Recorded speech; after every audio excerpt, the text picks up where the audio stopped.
Le Premier ministre Jean-Michel Sama Lukonde est arrivé dans la nuit du 25 au 26 mai 2023 à Goma, chef-lieu de la province du Nord Kivu, pour apporter les réconforts du gouvernement aux sinistrés de Kalehe.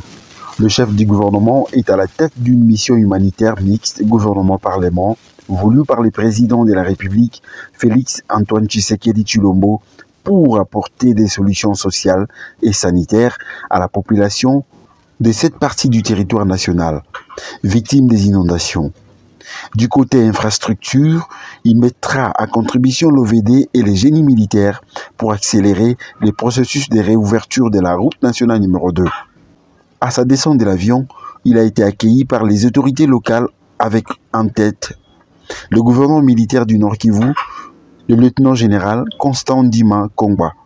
C'est confié à la presse, le Premier ministre a déclaré ce qui suit. D'abord, je suis venu ici sur instruction de son Excellence, Monsieur le Président de la République. Comme vous le savez, nous avons connu dans la zone un sinistre, au-delà déjà de cette situation d'insécurité que nous vivons ici dans les provinces du Nord Kivu et du Ituri, et même un peu du Sud Kivu. Et donc cette situation de sinistre que nous avons connue à Calais avait sollicité du gouvernement que nous puissions déjà avoir une première mission humanitaire et d'évaluation.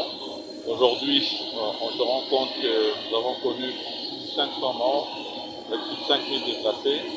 Et donc, c'était important que, après que nous ayons déclaré la zone sinistre, nous venions apporter des solutions dans le domaine social d'abord.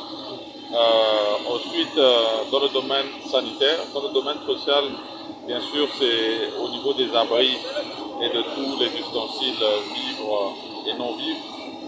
Au niveau de la santé, parce qu'il y a toujours un apport sanitaire à apporter en termes d'appui en médicaments. Et donc, nous avons voulu aussi apporter une solution de ce côté-là. Nous savions qu'il y avait une sollicitation du point de vue des infrastructures. Et donc, nous voulons apporter notre appui au niveau de l'OVD pour s'assurer de la réouverture de la RN2.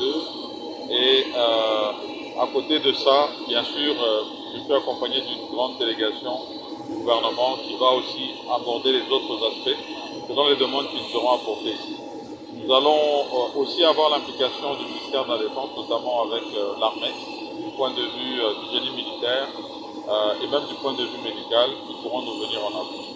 Et bien sûr, comme nous sommes dans la zone Est, particulièrement au Nord Kivu, avec la situation sécuritaire que nous vivons, nous aurons l'occasion, avec les autorités locales, notamment les gouverneurs militaires, ici au niveau du Nord Kivu et même probablement de l'Ituri, de faire le point de la situation sécuritaire et de donner quelques indications aussi par rapport aux attentes de la population de ce côté-là. Donc voilà un peu le but de cette visite, et avec cette délégation où nous sommes avec plusieurs membres du gouvernement, notamment le ministre d'État, le ministre du Développement rural, le ministre de l'Industrie, la ministre de l'Emploi et du Travail, le ministre d'État, le ministre du Budget, le vice-ministre des Finances. Mais nous avons aussi voulu être avec l'institution qui est l'Assemblée nationale, qui bien sûr tous les jours nous donne des recommandations. Donc nous sommes venus ici avec le deuxième vice-président de l'Assemblée nationale, qui est d'ailleurs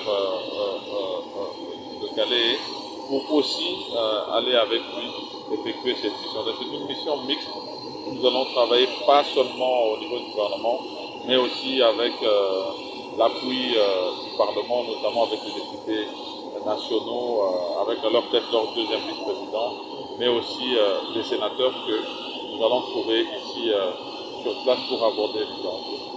Notons que le Premier ministre Jean-Michel Sama Lukonde devra se rendre sur place à Calais pour apporter un soulagement à cette population.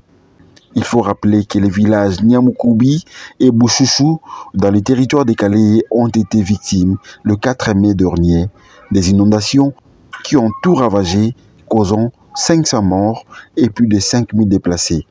Le Premier ministre arrive donc pour apporter les réconforts à cette population.